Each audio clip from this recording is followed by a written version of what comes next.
Alors, Good Value for Money vous propose 6 critères pour évaluer les atouts d'une SCPI. Et ces critères, nous vous les indiquons précisément SCPI par SCPI dans les 140 fiches mises à disposition sur le site. Premier élément, l'évolution de la capitalisation. Une SCPI dont la capitalisation ne croît pas, ça signifie qu'elle est relativement bloquée. Souvent, elle a des parts en attente de retrait. Ce n'est pas un très bon facteur.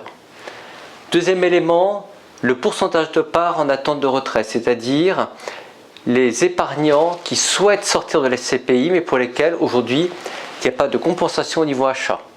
Ce n'est pas très bon comme facteur.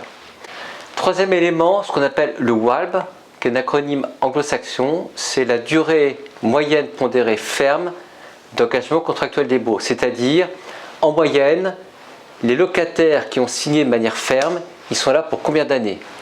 Quand vous avez des SCPI avec un WALB de 6,8 années, ça veut dire que vous êtes sûr et certain que pendant 6,8 ans, la SCPI va dégager du revenu sur ses investissements. Facteur, critère suivant, l'évolution de la valeur de la part. Est-ce qu'elle a baissé ou est-ce qu'elle augmente? Critère numéro 5, c'est le taux de distribution, c'est-à-dire les dividendes versés. Dernier critère important à garder, c'est le taux d'endettement de la SCPI. Il y a des SCPI qui vont jouer un effet de levier important en s'endettant.